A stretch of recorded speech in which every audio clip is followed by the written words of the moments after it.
the invisible bone. Go fuck another fish, asshole. I'm so fucking sick of that rumor. It's not a rumor. Fuck you, Barry. Hello दोस्तों, मैं हूं आपका host and दोस्त विनोद कुमार कुशवाहा और आप देख रहे हैं सिने टॉकर चैनल। तो आज के इस वीडियो में हम पीसमेकर टीवी सीरीज के एपिसोड नंबर 8 या इस सीरीज के फाइनल एपिसोड की कहानी को रिकेप या एक्सप्लेन करने वाले हैं। और हम पिछले एपिसोड में देख चुके हैं कि पीसमेकर और उसकी डैड की फाइट में पीसमेकर ने अपने डैड का काम तमाम कर दिया था और इधर सोफी मॉन्ट के ठिकाने पे धावा बोलते हुए और उसके ये ना बताने पे कि उसे काऊ के बारे में कैसे मालूम चला है, उसे गोलियों से भूनकर उसका मुंह बंद कर देती है। और जब उसके मरने के बाद उसका बटरफ्लाई बाहर निकलता है तो उसकी असलियत जानने के बाद उसे मसलने के बाद उसे फेंक कर वहां से चली जाती है। और जब लियोटा और हार्कोट उसके मरने का अफसोस कर रहे होते हैं, जूडो मास्टर वहां पे धावा बोलते हुए उनकी बैंड बजाने लगता है। और जब लियोटा उसका गुस्सा ठंडा करके हार्कोट से बातचीत कर रही होती है, जॉन को उसका कॉल आ जाता है। और जब वो लोग पेट हॉस्पिटल में पहुंचते हैं तो वहां के नजारे को देख और जॉन के कहने पर उसे वहां के स्टाफ को मारने से रोक देती है। और जब लियोटा बाहर जाकर पीसमेकर और ईगली को गले लगते हुए देखती है तो उनको छोड़ के जाने का डिसीजन बदल देती है। और फिर सभी लोग मिलकर ये डिसाइड करते हैं कि वो लोग हार्कोट की लीडरशिप में और उसका ऑर्डर मानते हुए काऊ का काम तमाम करेंगे। और फिर सभी एक टीम का पोज देते हुए अपनी मंजिल की तरफ निकल जाते हैं। और इधर सोफी अपने सभी साथियों के साथ मिलकर काऊ को इस गैलेक्सी से दूसरी गैलेक्सी में टेलीपोर्ट करने के लिए अपनी तैयारी शुरू कर देती है। और हम इस एपिसोड में देखने वाले हैं कि हार्कोट और उसकी टीम काऊ को इस गैलेक्सी से टेलीपोर्ट होने से कैसे बचाती है और ऐसी कौन सी वजह है जिसकी वजह से बटरफ्लाई के लोग इंसानों को अपना शिकार बना रहे हैं। और हम इस एपिसोड की शुरुआत में देखते हैं कि जब लियोटा पीसमेकर से बातचीत करते हुए और उससे माफी मांगने की कोशिश करती है तो पीसमेकर और विजिलेंट उसका मजाक उड़ाने लगते हैं। और जब लियोटा गुस्से में कहती है कि मैं सिर्फ अपनी गलती का अफसोस करना चाहती हूँ तो क्रिस उस पर गुस्सा होते हुए बोलता है कि और मैंने भी सोचा था कि हम दोनों एक अच्छे दोस्त हैं, लेकिन तुमने मेरे से दोस्ती करने के बाद और मेरे से विश्वासघात करते हुए मुझे जेल में भेजने की कोशिश की है और तुम सोचती हो कि एक सॉरी से ये सारा मामला शांत हो जाएगा। और लियोटा उसका जवाब देती है कि मेरे फैसले की वजह से मैं उन लोगों की बात सुन रही हूँ जो बिना किसी भी रीजन के किसी को भी मार डालते हैं। और क्रिस उसे गुस्से में बोलता है कि मैं किसी को भी ऐसे नहीं मारता हूँ और जब मेरा भाई मेरे हाथों मरा था तो मैंने ये कसम खाई थी कि मैं जब भी किसी को मारूंगा तो वो सिर्फ पीस के लिए होगा। और लियोटा उसे समझाते हुए बोलती है कि तुम्हारी कसम का इससे कोई लेना देना नहीं है और मैंने तुम्हारी फाइल पढ़ी है, वो पूरी तरह से एक एक्सीडेंट था और तुम सिर्फ एक बच्चे थे और तुम्हें मुझे माफ नहीं करना है तो मत करो, लेकिन उस हादसे की वजह से तुम्हें ये भूलने की जरूरत नहीं है कि तुम कौन हो। और एड्रियन चेज उनकी बातें सुनने के बाद और उनके सीरियस चेहरे को देखकर उनसे बोलता है कि क्या तुम लोग अब भी सच में सीरियस हो, क्योंकि हम लोग एक बहुत बुरी टाइम को फेस करते हुए पीसमेकर के डैड को मार कर आ रहे हैं और उसके बाद हम सभी लोग फाट जोक को मारते हुए इस पल को एंजॉय कर रहे थे, लेकिन तुम दोनों की बातचीत की वजह से और तुम्हारे बकवास की वजह से ये सारा मजा किरकिरा हो गया है। और फिर उनके लटके हुए चेहरे के साथ वो लोग वहां पे पहुंच जाते हैं। और जब लियोटा अपनी मॉम को कॉल करते हुए और यहाँ की सिचुएशन समझाने के बाद जस्टिस लीग का नाम लेते हुए मदद मांगने की कोशिश करती है तो वो उन्हें वहीं पे रुक इंतजार करने को बोलती है। और जब हार्कोट और लियोटा इस बात को समझाते हैं कि जब तक यहाँ पे जस्टिस लीग पहुंचेगी बटरफ्लाई के लोग काऊ को टेलीपोर्ट कर चुके होंगे और उनका दुनिया को बचाने का सपना पूरी तरह से खत्म हो जाएगा। तो एमेंडा इस बात को जानने के बाद हार्कोट को लीडर चुनते हुए या चार्ज देते हुए इस मिशन को उसको सौंप देती है। और फिर अंदर के नजारे को दिखाते हुए और सोफी और कैप्टन की बातचीत से पता चलता है कि वो लोग काऊ को टेलीपोर्ट करने के लिए जो मशीन लगा रहे हैं उसे लगाना अभी बाकी है। और सोफी आने वाले खतरे को बताकर सारी चीजों को तैयार करने को बोलती है। और जब हार्कोट की टीम वहां पे पहुंचकर और वहां की सिचुएशन को देखने के बाद जब लियोटा पीसमेकर से उसके हेलमेट के बारे में पूछती है तो पीसमेकर अपनी हेलमेट के बारे में सभी को समझाते हुए एक एक करके बताने लगता है। और जब लियोटा अपने प्लान के बारे में बातचीत करती हुई और उन्हें ये समझाने की कोशिश करती है कि वो लोग पीसमेकर का हेलमेट यूज करके और उसके हेलमेट को झोपड़ी पे गिराकर काऊ का काम तमाम कर सकती है, तो लियोटा समझाते वक्त एंटी ग्रेविटी का हेलमेट एक्टिवेट कर देती है।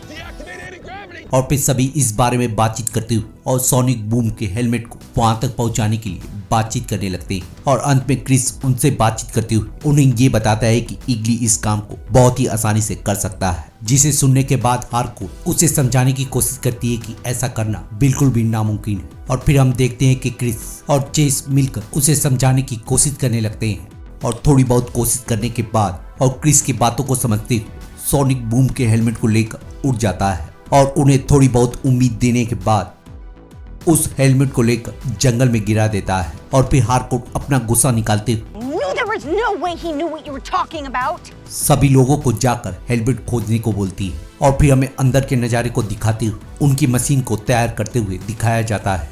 और इधर सभी लोग अलग अलग ग्रुप में बंटकर सोनिक बूम के हेलमेट को खोजने लगते हैं। और जब हार्कोर्ट लियोटा से पूछती है कि उसने यहाँ पर आने का प्लान कैसे चेंज किया है, तो लियोटा पीसमेकर और इगली के इवेंट को बताकर उसे ये बताती है कि इस मिरेकल को देखने की वजह से उसे इस टीम में आने का या इस फाइट में शामिल होने का हिंट मिला था। और जब हार्कोर्ट उससे पूछती है ऐसा भी तो हो सकता है कि ये साइन उसके इस टीम को छोड़ने का हो, तो लियोटा के रिएक्शन से हमें पता चल जाता है कि उसने इस बारे में कभी भी सोचा नहीं था।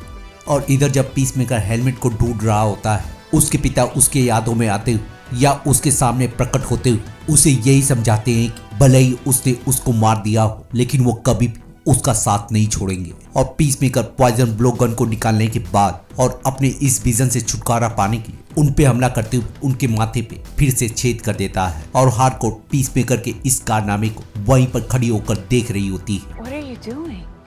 Nothing. और जब उससे पूछने के बाद उसकी नजर नीडल पे जाती है तो उसे सोनिक बूम का हेलमेट मिल जाता है।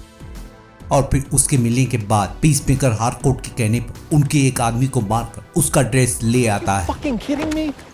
और फिर जॉन को समझाते हुए और उसका हुलिया बदलने के बाद उसे हेलमेट रखने को भेज देते हैं। और जब जॉन उनके कहने पर रेंच की तरफ बढ़ने लगता है तो लैरी उसे रोक लेता है। और जब लैरी उससे पूछता है कि तुम अंदर क्यों जा रहे हो, तो जॉन बैग की तरफ इशारा करते हुए उसे ये बताता है कि वो बैग को रखने के लिए जा रहा है। और उसका ये जवाब लैरी पे काम कर जाता है। और फिर जॉन अंदर जाने के बाद अपने आप को हल्का करते हुए और हार्कोर्ट के समझाने पर सीढ़ियों से अंदर जाने लगता है। और जब अंदर जाने पर काउ को देखता है तो उसकी हालत इतनी खराब हो जाती है कि वो उस बैग को वहीं पे छोड़कर बाहर निकल आता है। और जब वो अपने टीम मेंबर के पास जाने की कोशिश करता है तो लैरी उसे फिर से एक बार रोक और उसकी दाढ़ी को कलर करने की वजह से उसका रीजन पूछने लगता है। और जॉन उसे अपनी सच्चाई बताते हुए बताता है कि उसके होस्ट को लगता है कि उसके दाढ़ी को कलर करने की वजह से वो थोड़ा बहुत जवान और हैंडसम लग सकता है, क्योंकि उसके होस्ट के पास अपने गम को शेयर करने की कोई भी गर्लफ्रेंड नहीं थी। और उसे लगता है कि अपनी बियर्ड को डाई करवाने की वजह से एक ना एक दिन उसकी जिंदगी में भी बाहर आ सकती है। लेकिन वो इसके साथ साथ बहुत ज्यादा आलसी और अपने काम में बिजी रहने वाला शख्स है। और वो अपनी दाढ़ी को हर दिन डाई इसलिए नहीं कर पाता है कि उसकी सैलरी बहुत कम है और इसीलिए वो सबसे चीपेस्ट ब्रांड को यूज करता है। और उसने कभी भी नहीं सोचा था कि इस बात को कोई भी नोटिस करेगा, लेकिन हाल में ही एक आदमी उसके बियर्ड को लेकर बार बार मजाक करता रहता है। और इधर हम देखते हैं कि कूल स्टीव उस बैग को पा जाता है। और इधर जब लैरी इंसानों को गंदी सोच वाला बोलकर उसे गुड बाय करता है तो जॉन के जाने के साथ कूल स्टीव जॉन की तरफ इशारा करते हुए उसकी असलियत सबके सामने ले आता है। और जैसे ही पीसमेकर हेलमेट को एक्टिवेट करने के लिए बोलता है तो लियोटा से उसका वॉकी टॉकी छूट जाता है। और इधर इस बात को जानने के बाद सभी बटरफ्लाई के मेंबर जॉन के पीछे हाथ धोकर पड़ जाते हैं। और जैसे ही जॉन का काम तमाम होने वाला होता है, लियोटा वॉकी टॉकी को खोजकर या उसके रिमोट को खोजकर हेलमेट को एक्टिवेट कर देती है। और कूल स्टीव का काम तमाम होने के साथ ही उनकी झोपड़ी खाक में मिल जाती है। और जब सभी लोग जॉन को छोड़कर वहां तक पहुंचते हैं तो लियोटा फिर से हेलमेट को एक्टिवेट करते हुए फिर से ब्लास्ट कर देती है। और इस धमाके के साथ उन लोगों का काम तो तमाम होता ही है, काउ की भी हालत खराब होने लगती है। और जब लियोटा हार्कोर्ट के कहने पर फिर से एक बार धमाका करती है तो सोफी काउ को बचाने के लिए उसके अंदर चली जाती है। और अंदर इस धमाके की वजह से उनकी बनाई हुई गुफा या काउ का घर तहस नहस होने लगता है। और जब सोनिक बूम के हेलमेट की पावर खत्म हो जाती है तो विजिलेंटी हार्कोर्ट और पीसमेकर जॉन और लियोटा को वहीं पे छोड़कर उनसे भिड़ने के लिए चले जाते हैं। और फिर मारकाट मचाने के बाद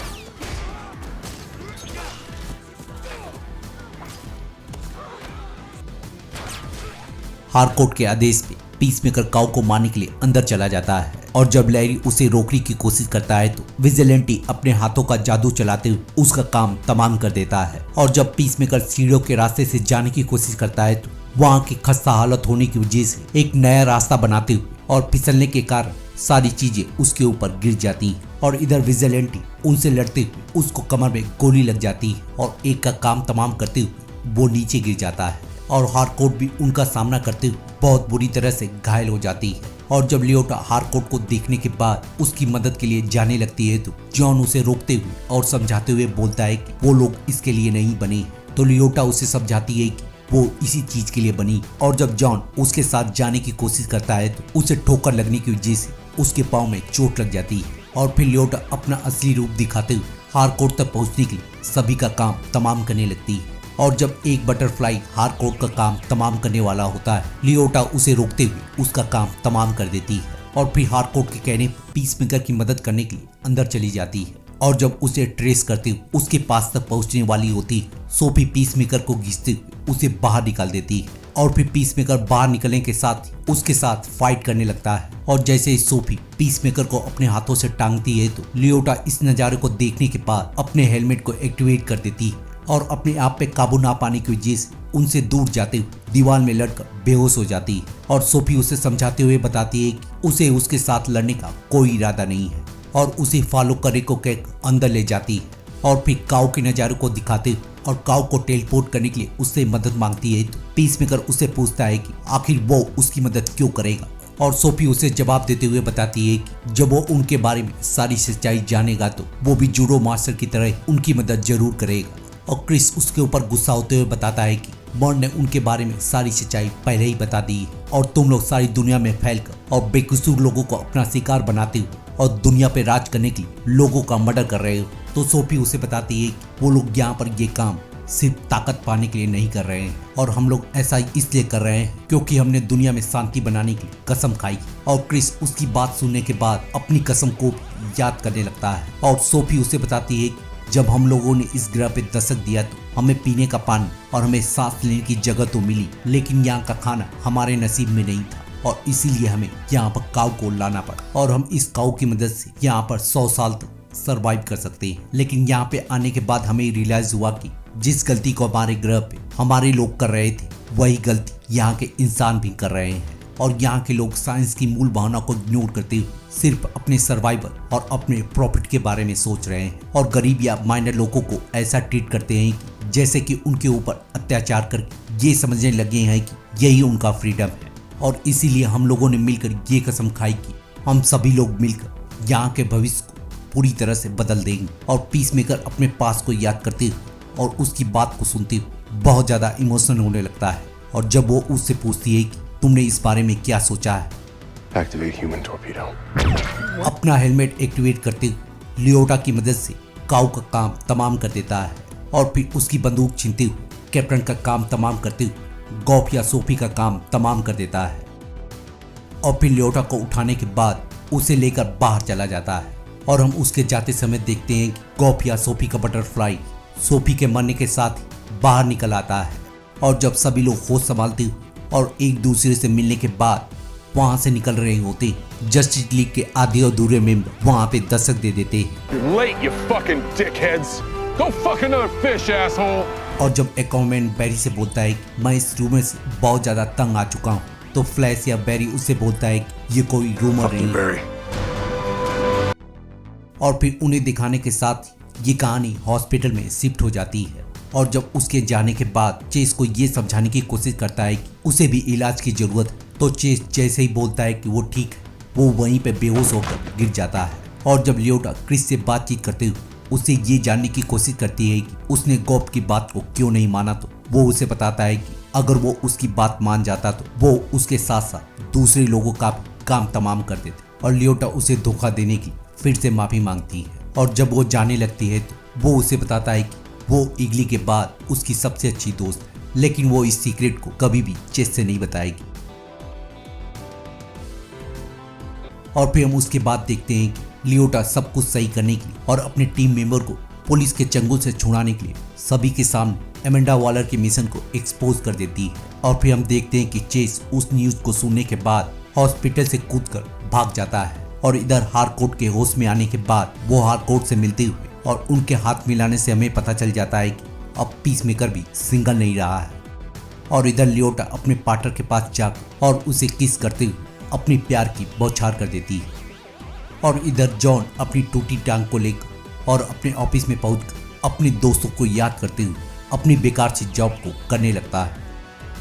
और इधर जूडो मास्टर अपने साथियों के खो जाने की वजह से और उनका काम तमाम हो जाने की वजह से उसके पास रोने के सिवाय कुछ और नहीं बच जाता है। और इधर क्रिस और पीसमेकर फिर से मस्ती करते हुए जंगल में जाकर धूम मचाने लगते हैं और हमें हार्कोर्ट की रिकवरी को दिखाकर ये बताने की कोशिश की जाती है कि वो धीरे धीरे करके रिकवर हो रही है। और जब एक दिन पीसमेकर सो रहा होता है तो गॉब का बटरफ्लाई या उसका बिछड़ा हुआ दोस्त वहां पे दस्तक दे देता है और जब पीसमेकर बाहर निकलकर उसे खाना खिलाता है तो ईगली भी अपने शिकार को ढूंढने के लिए जंगल में चला जाता है। और जब वो अपने भाई के पलों को याद कर रहा होता है उसके पिता भी उसका साथ देने के लिए उसे ज्वाइन कर लेते हैं और ईगली के द्वारा अपना शिकार गिराने के बाद और उसके वहां पे आने के साथ ये सीजन यहीं पे खत्म हो जाता है और हम पोस्ट क्रेडिट सीन में जॉन के फिजिकल अपीयरेंस के बारे में बातचीत करते हुए देखते हैं और इसी वार्तालाप के साथ ये वीडियो यहीं पे खत्म हो जाती है। तो मिलते हैं किसी और वीडियो में किसी और टीवी सीरीज को एक्सप्लेन करते हुए, तब तक के लिए शुक्रिया।